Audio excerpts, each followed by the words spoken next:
Thank you very much. Good afternoon, everybody. All right, everybody ready for the 3 p.m. late afternoon? I know you want a nap session. Well, thank you so much, and I'm really happy to be here with all of you folks today to share a little bit of the work that I've been doing over the last few years, considering climate and again, how it's related to graduate student experiences. So the title of my talk is Reconsidering Climate in Graduate Education, Student Experiences and Institutional Strategies to Improve Student Outcomes. And I'd like to start kind of where your conversations this morning left off. I know that you folks have spent the morning thinking about access, thinking about admissions, and how do we increase the enrollments of the number of students from underrepresented backgrounds. I think a lot about underrepresented racial minority backgrounds, so Black, Latino, Native American students in graduate education. And I want to push us a little bit to think about the fact that while we have a long way to go in terms of enrollments, we have made some slow and steady progress in recent decades. So the data that you see on the screen is from the National Center of Education Statistics, and it shows the percentage of all graduate students that are represented by different populations.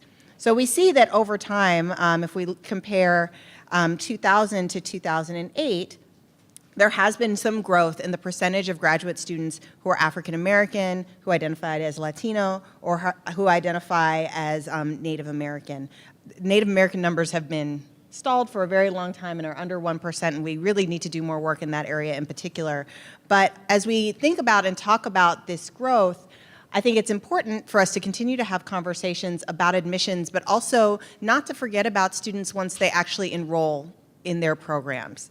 Right? And there are two particular things that I want to talk about today. The first being retention. And I think with both of these issues, they are global issues, and then there are specific issues when we're talking about communities of color. So with graduate student retention, there's been this low-level and sometimes high-level conversation about the fact that we often lose graduate students generally, that the graduate student doctoral completion rate is at about 57%, and that research suggests that Black students, Latino students, Native American students, and particularly students of color who are women, graduate at even lower rates. So we really do need to think about retention-related issues.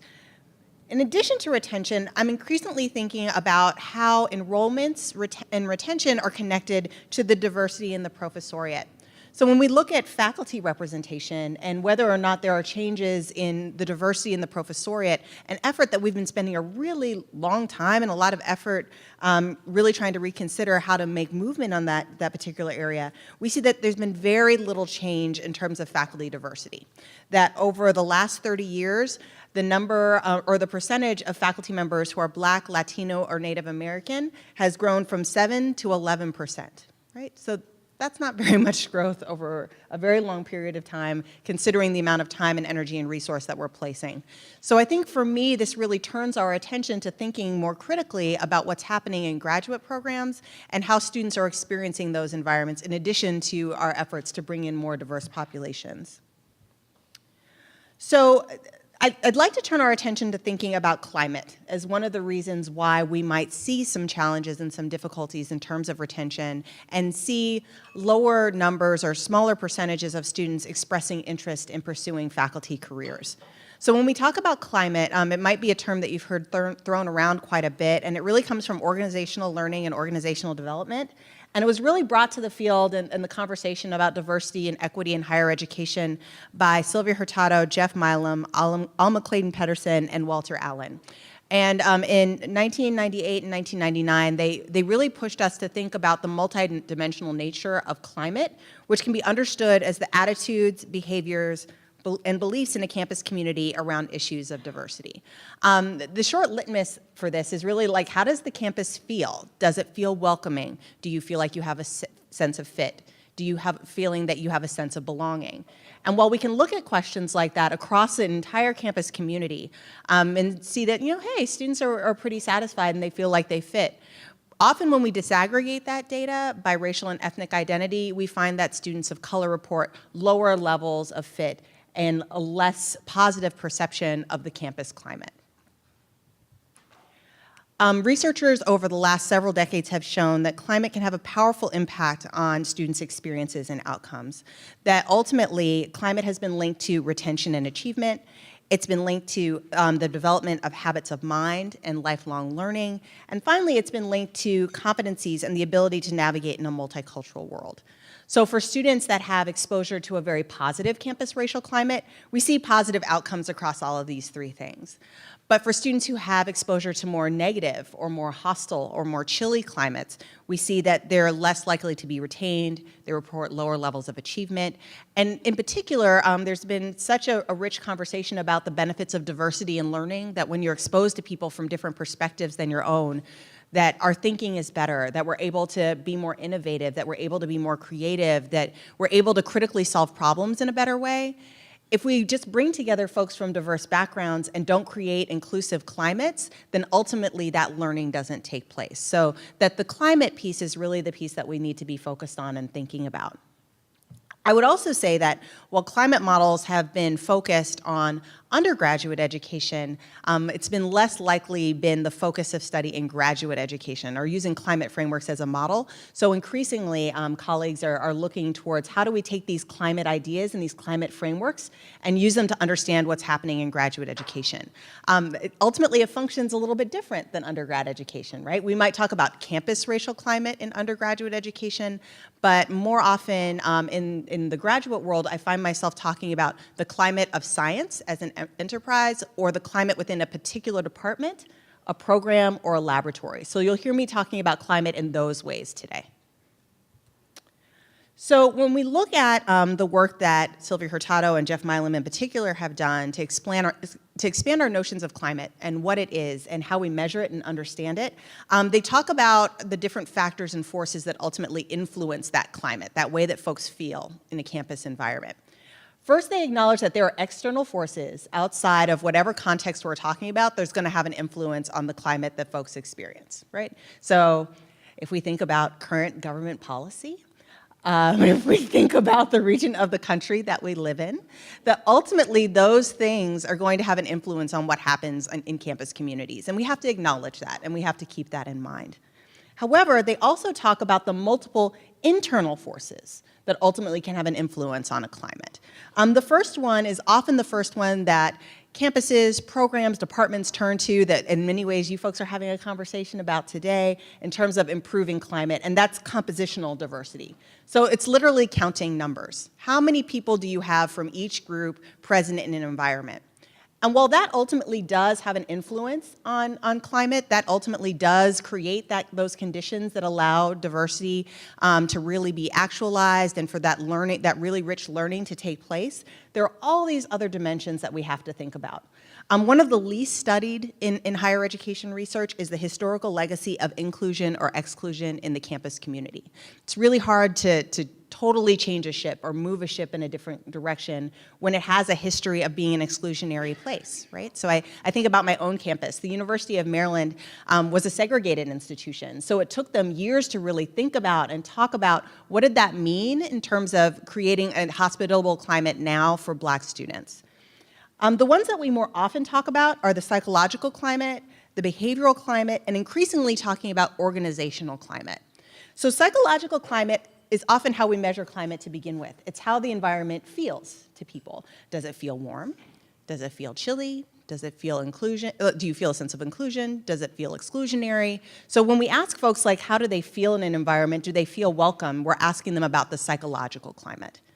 The behavioral climate is the quantity and the quality of interactions across difference.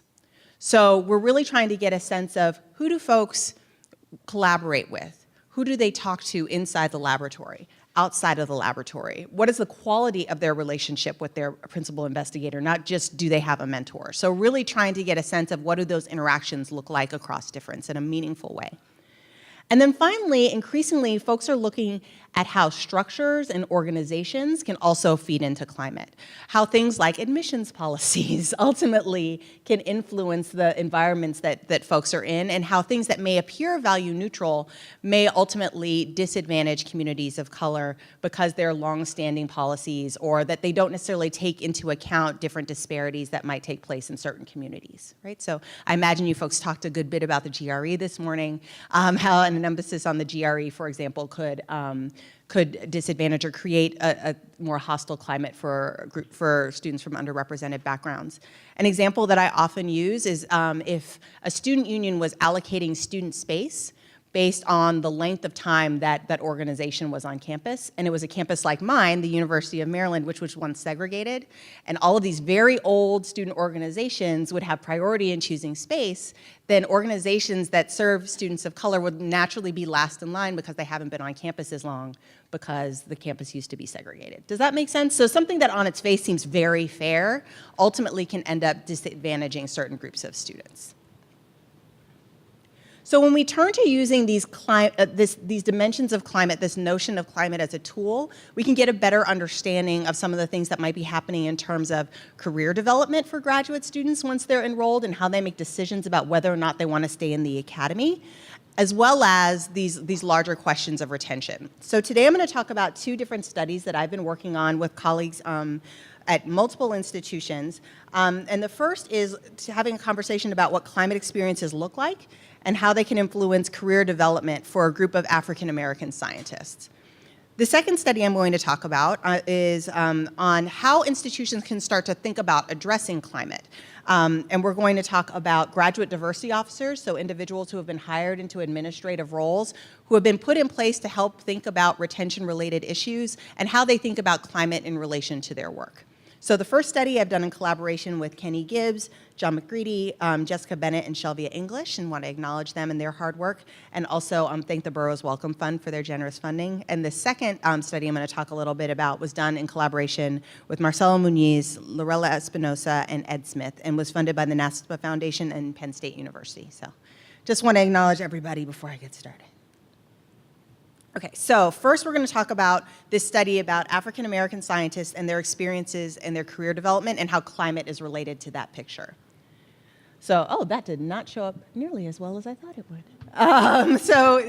This data comes from a larger project that we were working on called the STEM PhD Careers Project. It's 3 studies within one larger study. The first study, we didn't really know much about career development at all. We knew that there were these broad trends where we see graduate students reporting less and less interest in pursuing academic careers, and had the sense that those trends looked different for women and for underrepresented minority populations, but really wanted to drill down and get an understanding of why that was happening. So in the first study, we did a series of focus groups with folks who were and were not interested in pursuing academic careers, but they all had already completed their PhDs. So we talked to folks who were within 5 years of completing.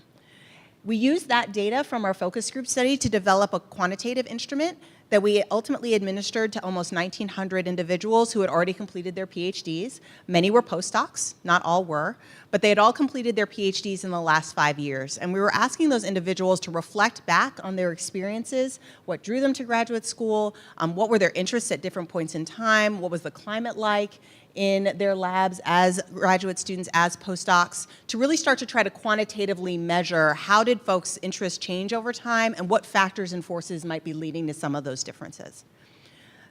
So in that study, we ultimately ended up finding, as I mentioned a little bit earlier, that while all students on average, our students reported declining levels of interest in pursuing faculty careers over time, those trends looked different for underrepresented minority participants. They looked different for women, and they looked particularly different for underrepresented minority women.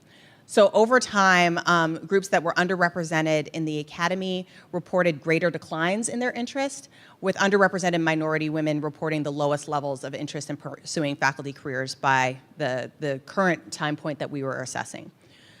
So we saw that a lot of that change happened in graduate school, and no matter what we put into the statistical model, we couldn't really figure out, we couldn't explain away that difference. We couldn't really suss out through quantitative measures like, well, what ultimately was leading to this difference? We were able to control for productivity, we were able to control for time to degree, we were able to control for their relationships with their advisors, so a whole bunch of things that we assume are related to their ultimate success and their decisions to pursue faculty careers.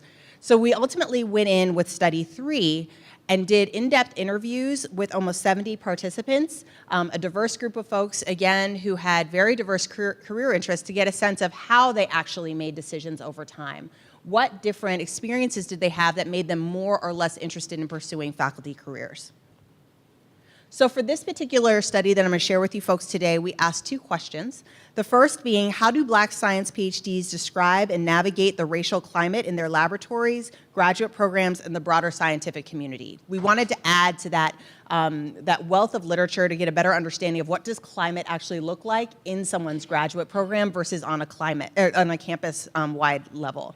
And then the second question was trying to get a better understanding of whether some of these climate-related issues ultimately might lead to increasing or decreasing folks' level of interest in pursuing a faculty career. So a quick overview of the methods. I'm not going to go into a lot of depth about this, but folks can ask me questions afterwards if they have questions. But out of that larger group of 69 individuals that we conducted in-depth interviews with, we pulled out the 21 participants who were African American, 9 were women, 12 were men, and we took their survey responses. So we asked them to think back to before they started graduate school, at the end of graduate school, and currently, what was their level of interest in 4 different career paths. So we do have that data that we were able to use to ground our qualitative work. And then we conducted semi-structured interviews with each of these individuals that lasted, on the short end, 60 minutes, and on the long end, 2 hours. We then engaged in some team-based analysis strategies to make sense of the different themes emerging from the data, and really to get a consistent understanding of how folks were talking about their career development. So when we tried to answer the first question, when we wanted to get an understanding of what did climate look like for these individuals, how did they describe the climate of science, in their labs, in their programs, they very rarely talked about overt acts of racism, of hostile environments. They talked more about subtle forms of marginalization. So the overt acts that we saw were, there was one woman who was talking about having a very difficult series of interactions with her advisor, that he was mean to her, he demeaned her, and she described him as verbally abusive. And there was a moment when he lashed out and tried to kick her out of the lab, saying that most PIs don't accept minorities like myself. Most folks were not that explicit in terms of marginalizing their students. Students talked more about observing the ways that their peers interacted with each other, the ways that their PIs interacted with other students, and noticing that there was something different that they couldn't name. There wasn't the same level of closeness, but they didn't really know how to talk about it. They didn't know what it was about, right? They didn't know how to really describe it. So one man talked about doing research and wanting to publish it and his PI not letting him, and seeing other peers getting to publish their work and not being sure why that was the case or why that wasn't the case, and not ever really getting a good explanation around it. This woman, Denise, talked about coming to the lab, being really diligent about being there, not trying to make mistakes, and she had a white male colleague who was late, who sometimes wouldn't show up, and she felt like he got a pass, that he had it a little bit easier than her. And she saw how the PI treated her and treated her peer, and she said, I could see the contrast. I think that's what started to bother me after a while, that he was treating us differently, and I couldn't figure out why. So there was a lot of conversations around, like, I'm not really sure what's going on, but I can't put my finger on it, I can't put a name on it, but there's subtly something different where I don't feel fully included and welcome in this space in the ways that I see that my peers do. So when we took a step back and started to look at the patterns of interest across these 21 folks and wanted to get a sense of how did their interests change over time. Again, we had their survey responses, so we could see how they rated what their interests were at the beginning of graduate school and at the end of graduate school in terms of pursuing a faculty career. We saw that 13 reported a declining level of interest. They either went from somewhere from high to some interest to little to no interest over the time that they were in graduate school. 3 people maintained low levels of interest. They were never interested to begin with. And then 5 people maintained high levels of interest. So we had this big group of folks who talked about losing interest over the time that they were in graduate school. So when we went deeper into why they changed interest, like just really trying to get an understanding of what ultimately changed their minds, there was a question we even asked in our interview protocol, like, if the academy could do anything to have you back, is there anything that they could do? When we really dug into this data, we found that there was this acknowledgement of many of the reasons that we see students saying that, you know, they're not interested in being faculty anymore, that there's a low level of pay, particularly when you're thinking about becoming a postdoc or some postdocs for time. And then also that there was a relatively competitive job market and they weren't sure how successful they were going to be in that job market. However, they were more often influenced by their perceptions of climate, largely articulated through relationships with peers and faculty, as well as the perceptions of what science valued and how that aligned with their own individual identities. So there was this relationship in some ways that I'm going to try to unpack for folks here between compositional diversity, so seeing how underrepresented they were, the behavioral climate, the quality of their interactions with peers and with faculty, and then the psychological climate, how they felt and whether or not they felt like they fit and whether or not it was warm and inclusive for them to continue to want to stay in science. And that this triad ultimately had an influence on their self-efficacy, their perceived ability to do the work and be successful, and then their outcome expectations as well. So what will ultimately happen if I become a faculty member, and do I want to stay in this environment, right? So there's a lot of different things happening and going on. The second thing that we saw going on was that folks looked at the norms and the values of science. So again, this is part of the organizational climate piece, which seem objective, and they actually felt like, you know what, actually this doesn't align with who I am. And it also could be considered, I'd like to argue, as part of the climate, that the norms and values of science don't always feel inclusive for everybody, and that ultimately led to folks expressing that they weren't as interested in staying in the academy. So I'm going to offer some examples, I promise, and hopefully this will become more clear. So first, there was this link between underrepresentation, relationships, competence, and fit. So Luke is actually an interesting case. He was one of the few participants who maintained high levels of interest, right? So he says that, you know, I started graduate school being really interested in being a faculty member, and I ended graduate school wanting to be a faculty member. Now, there were ebbs and flows throughout that graduate school time, like for most folks, but he tells this very interesting story of starting graduate school, and other folks shared this and feeling like they're the only one, that there is nobody who looks like them, and feeling to some extent a little bit isolated in their environments, that they're worried about folks' knowledge about the stereotypes about African American students and what they know and what they don't know, so they're reluctant to ask questions, and just really feeling like they couldn't engage in the ways that other folks could. So in his first quote, where he's reflecting on the early part of his experience, he said, "I didn't feel like I could be ignorant in front of my advisor or in front of other students in my laboratory. Of course, it's like one of those things, you make the situation what it is based on your own inner perceptions of your own reality, but it was one of those things where I didn't have a cohort of individuals that I could completely identify with and that could identify with me," right? So he's feeling isolated and that he can't really be vulnerable and he can't really show what he does and doesn't know because he's the only one. He's the only one who looks like him. Now, as he continues in his program, he ultimately ends up connecting with a group of Black male scientists, right? And this is really transformational for him. He finds this African-American man who's a scientist who's hosting these events at his home for Black male scientists from other departments and programs. And he says, these were all just other African-American men in science, and some were in medicine, and we would meet once a month, and sometimes we would meet individually. It was just kind of a social thing where we would meet at the senior scientist's house. We would talk about what's going on in your lab, how are your classes going, your research going, and it was kind of different. It was like being at the barbershop, but we were talking about science and careers, right? So ultimately, having this environment where he was able to see himself, where he was able to connect with other folks that gave him that space to ask those questions and be vulnerable was something that was renewing for him. It gave him that sense of fit, where he ultimately was able to maintain his level of interest in being a professor. Everybody with me? Okay, great. So if we turn to that second point I was making about values, norms, and outcome expectations, that folks were very cognizant and aware of what the values and the norms were in science and what was most important. The question ultimately came down to whether or not that jived with who they were and whether or not they felt like they could be successful. So some of them were just objective observations of things. Sometimes we do not offer the best models of work-life balance as professors, and the graduate students are very keen observers of that. So there was a lot of vicarious learning happening, lots of graduate students watching the lives of their faculty members and making decisions about whether or not they wanted that type of life. So this woman talks about not only watching faculty members work really, really hard, she was an African-American woman and talked about watching African-American women work really, really hard. And she said that she observed all these professors' lack of work-life balance. And then in her mind made a connection to what she perceived as Black women getting stress-related diseases and decided for her that it wasn't worth it.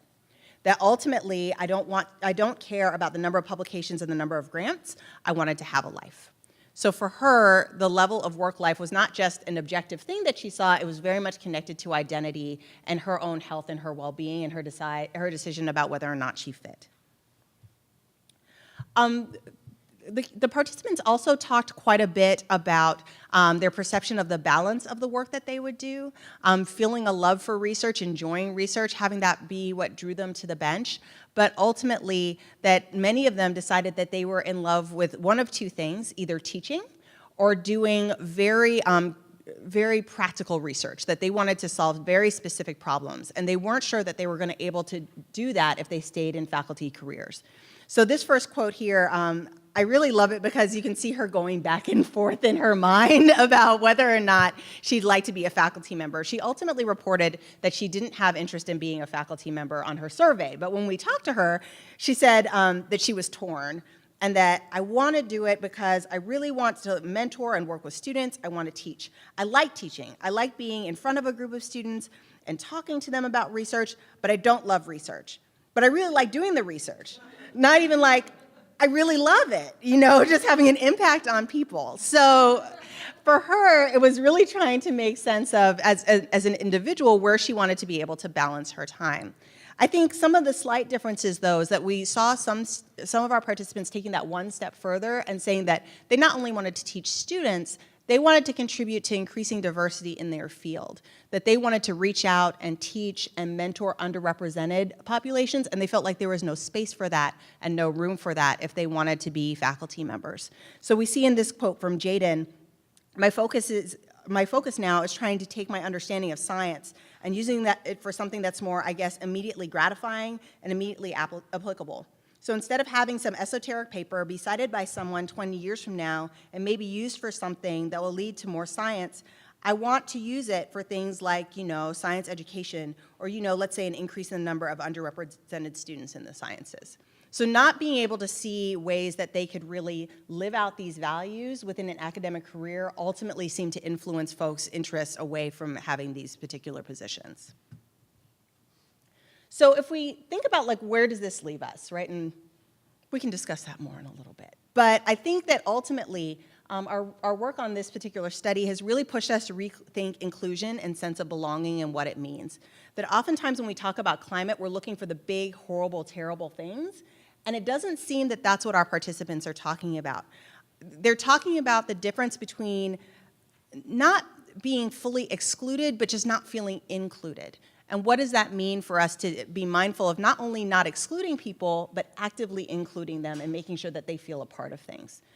And then the second piece that I'd like to highlight is that climate frameworks can really include and address not only specific campus environments, but science more generally. That we can start thinking about the norms and the things that we say that we value, but understand whether or not those things actually are value neutral, that they can be connected to identity in meaningful ways, and then really start rethinking how systems ultimately are going to have to change to accommodate multiple types of impact that students want to make on their communities. Okay, everybody still with me?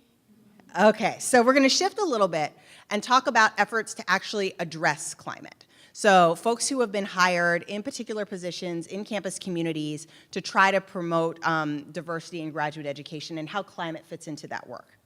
So we called these individuals graduate diversity officers. And in some ways, we didn't know what to call them, so we just kind of coined a new term. So it probably is very helpful to explain to you folks who these folks are, and I'm sure you work with many of them already. So it's distinct from the Chief Diversity Officer, who's the individual that we see as responsible for diversity and equity initiatives across a campus community, right? And campuses are increasingly getting these roles. But these are individuals that are hired with different titles, they're in different positions across the organizational chart. Some of them are particularly in departments or in colleges, some of them work in the graduate school, but their main role is to really think about how they're going to increase diversity in graduate education specifically. I see them in many cases as being a student affairs, academic affairs hybrid, and you'll understand a little bit more why after you see some of the data on what they do. And they work on both recruitment and retention related issues, right? So we had a couple folks in our sample who actually had faculty positions while they were engaging in these roles, but the majority of them were working full-time on graduate diversity initiatives at the college level, the departmental level, or the university level. So if we start thinking about retention in graduate education and how these folks might be able to factor into that process, we've done very little theorizing about retention in graduate education, but I really do like Lovett's model of retention. She starts with the notion of academic and social integration. Have folks ever heard of Tinto's theory of retention? Anybody in the room? A couple people? So it starts there, right? This notion that for folks to continue to want to stay in a campus environment, they have to be integrated academically, right? They have to feel that academic passion, that academic connection. And they also have to feel connected socially, that they need to feel like they have community, that they have connections to individuals, whether it be their peers or to faculty members. Lovett actually suggests that in graduate education, it's academic integration that's really the linchpin, that social integration is helpful, but not necessarily as critical, but that academic integration, which happens largely through interactions with faculty members, is really at the foundation of this model. She suggests that, she adds on to it that, okay, academic and social integration are really important, but there's this other piece, this development of cognitive maps of an understanding of how graduate education functions, what you need to do, what boxes you need to check, that ultimately is also really important as well. That you can have these wonderful relationships, but without the kind of insider knowledge of how to navigate, then you're not going to be able to do the work that you need to do. That there are global cognitive maps, so how does your program work? How does your department work? How are you ultimately going to check all the boxes that you need to check to be able to graduate? And then there's the local cognitive maps around like departmental politics and how you interact with people and all that other good stuff. And of course, all of it is recursive and relates to one another. So the extent to which you're integrated ultimately leads to the development of better cognitive maps. And having good cognitive maps ultimately allows you to get integrated better. That make sense? So it all kind of fits together.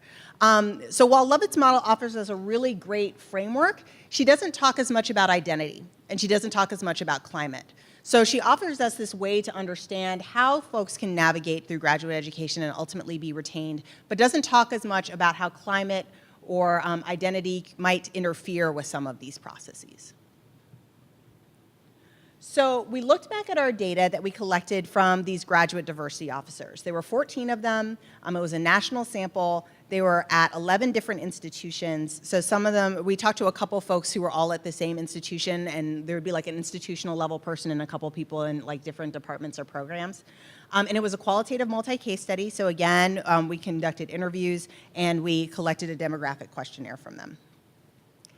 When we asked them about what their perceptions were, so I think this study is particularly interesting because we're not talking to students, we're not talking to faculty, we're talking to people who are looking at students and faculty and giving their impressions of what they see going on, right? So I think it offers a unique perspective on graduate education. So when we asked them what they perceived some of the challenges were in relation to retention for underrepresented populations, for communities of color in their graduate programs, they talked about compositional diversity, right? They just talked about underrepresentation being difficult in terms of increasing underrepresentation, that in some ways it was a cyclical problem. They talked about, much like we saw in the Black scientist data, that there was a lack of student diversity, and that ultimately could lead to isolation, that folks felt like they were the only, that they felt like they were out there on their own, that it was really hard to connect. They also talked about the lack of faculty diversity and how, in particular, there were a couple institutions where they had lost some faculty from underrepresented backgrounds in recent years, and how that was perceived by students as a lack of institutional commitment. that they didn't necessarily feel like the institutions cared about folks who looked like them because their faculty members were leaving. The other things that they talked about were the behavioral and the psychological climate. So in terms of the behavioral climate, a lot of what they talked about was the relationships, again, between PIs and their students. And they talked about how, that didn't just stay between PIs and students, that it often got spread across campus, or that it often came up in conversations as they were trying to recruit new students. So the relationship quality piece and how marginalization could show up in relationships became something of public knowledge across campus. So we see here, and ultimately made people feel less like they could fit. So this first quote here says, "I'd probably say the biggest barrier is the students that have a negative experience. More times than not, it's the department or certain faculty in the department that cause the negative experience, and that's one of the greatest challenges. I think our research product is great, but our relation product sucks." Right? So they could do all the amazing work in the whole world, but if they weren't having good, meaningful relationships, then that was going to ultimately be problematic. The second piece that graduate diversity officers talked about was, again, not having that unique understanding of the experiences of communities of color, and faculty members or departments not necessarily understanding that that process was going to look different for them. So we have a quote here that says, "I think that has a huge impact on our ability to retain when we're in departments where people don't get that there's a separate set of acclimation issues for women or for people of color or for anybody who's not in the majority." So that lack of acknowledgement and lack of willingness to engage the fact that folks are going to have different experiences ultimately served as a barrier. So when we took a step back and looked at, well, okay, so you have these barriers and you have these challenges, what are you actually doing? How are you engaging this work to try to foster retention? It seemed that they were doing three things that ultimately fit together. And I'm going to go into a little bit more depth about each of these things in a moment. So the first was developing individual relationships with students. The second was serving as intermediaries, cultivating student-faculty relationships. And then the final was engaging in community development. So when we say individual relationships, it's the straight up and down supporting students, right? Serving as a resource for students. Again, many of these folks were engaging in recruitment and retention related work. So they had developed relationships with students over very long periods of time.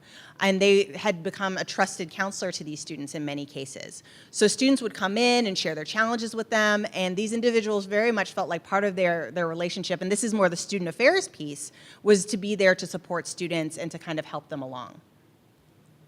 The second piece was serving as an intermediary, and this ultimately was with the interest of trying to develop some of those academic integration pieces, right? Helping to decode some of the things that ultimately can happen between faculty members and students. So the first thing they talked about was, one person in particular talked about starting a program where they had mentoring coaches, that ultimately they were taking senior graduate students, and those senior graduate students were working with a cohort of PIs who wanted to develop their skills as mentors, and that they were offering them insight and guidance on how to work with the students that they were working with. The second was having open conversations and translating. So some of these graduate diversity officers talked about students coming into their offices and being upset about something, and then having to explain, like, well, your PI did this or did that for this reason, in a way that you may not fully understand. One graduate diversity officer talked about hosting an event called "When Your Professor Says X, They Really Mean Y," and having a panel of faculty members sit down and answer questions very frankly about, okay, when you ask me this question, here's how I might respond, or also giving them insight to the full range of their responsibilities in a given day and why they may not be able to be as responsive. So that it's something that may not feel good on the short term, helping them understand how that might be developmental in the long term. And then the final piece, and the piece that I would say was the largest part of their job, was engaging in community development. That they were trying to move from having this sense of isolation, from taking one student in one program, to developing institutional community. How could you bring students together from across campus to make them feel like they were less alone and like they had more fit, in the sense of campus being a big place where you could see lots of people who looked like you? They did this largely by coupling activities for social integration with cognitive map development. So if they were going to have a workshop on grant writing, there would always be food, There would be time beforehand for folks to engage, and there'd be time after for folks to engage.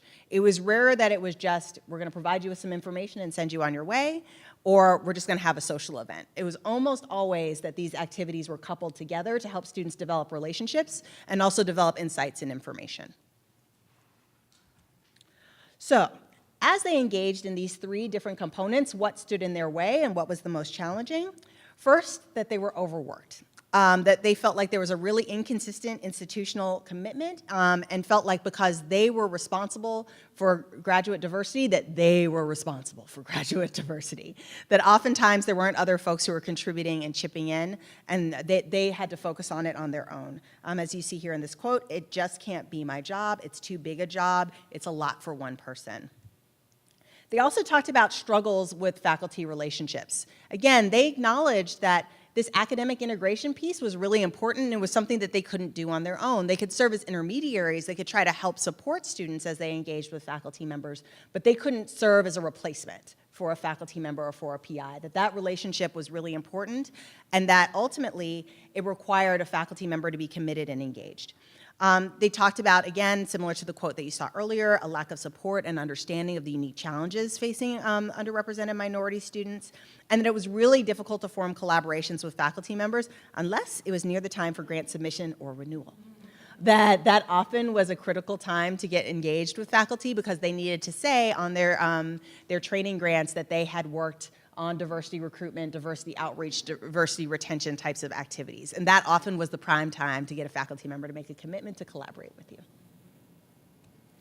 And then the final piece was financial resources, that they observed their institutions not necessarily giving them the money and the financial resource to be able to do some of the work that they wanted to do.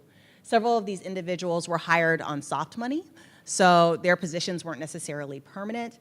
And as you can see in this one particular quote, you can say all kinds of wonderful things, but we all know your money is how you show where your real priorities are.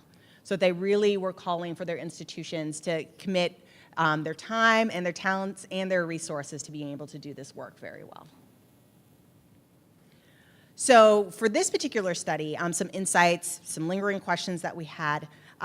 We noticed that there's this overlap between climate-related barriers for the students, the things that the graduate diversity officers observed as being challenging for students, and the challenges that they had for them as they were trying to engage in their work. Right? We saw this continued question about institutional commitment and how institutions were demonstrating that they were indeed committed, that they wanted to do this work, and how faculty members were engaging with them. That there was a centrality in relationship development and cross-campus community development, that they were really trying to think outside of individual departments and colleges to think about diversity and equity in a broad sense in terms of creating a sense of fit and having the campus feel welcoming. And then finally, that there was this importance of institutional commitment, not just in words, but also in actions. So I think if we looked at many of our institutional mission statements, in there somewhere we would see diversity, equity, for a greater world, training future leaders. We would see all of that type of language. But they wanted their institutions to move beyond language and really invest time and resources and shift from an over-reliance on them and their work. That they really wanted diversity to be everybody's job, not just their job. So I want to make sure that we leave plenty of time for questions and answers, and as I wrap up, just some closing thoughts and some questions for us to consider. As we think about the relationship between climate and student outcomes, I think it's really important that we recenter social engagement and relationships in our conversations about students. That we often think about students and their academic performance, whether they're making good academic progress, but their personal relationships and whether or not they feel a sense of fit in their environments ultimately is going to have a relationship on their ability to do good work. I think it's really important for us to think about how we can engage faculty in this work in meaningful ways, that it cannot just be the work of folks that we hire external to the faculty to do this work, that we have to figure out how to incentivize, how to encourage, how to convince, whatever terms we want to use, faculty members to really be committed and connected to this work as well. Are there ways that we can articulate the difference between excluding and actively including? How can we reinforce that they really are the conduit for academic integration and the critical centrality of their role in their students' development? And then finally, how do we really start thinking in terms of campus-wide communities? As I mentioned earlier, in the undergraduate research, when we talk about climate, we're talking about campus climate. In many ways, I think these tools and models make more sense in terms of science or particular colleges and departments and programs when we're talking about graduate education. But how can we think beyond our colleges and our programs with graduate education? I know when I was a graduate student, I went to one building and I came home. One building and I came home, right? Like, how do we start getting students to have the opportunity to think just beyond their programs, even though those relationships are critically important to form, to thinking about the other relationships they can form on campus that ultimately might have them feel like they have a better set of fit in the academy. Thank you so much. That's my presentation.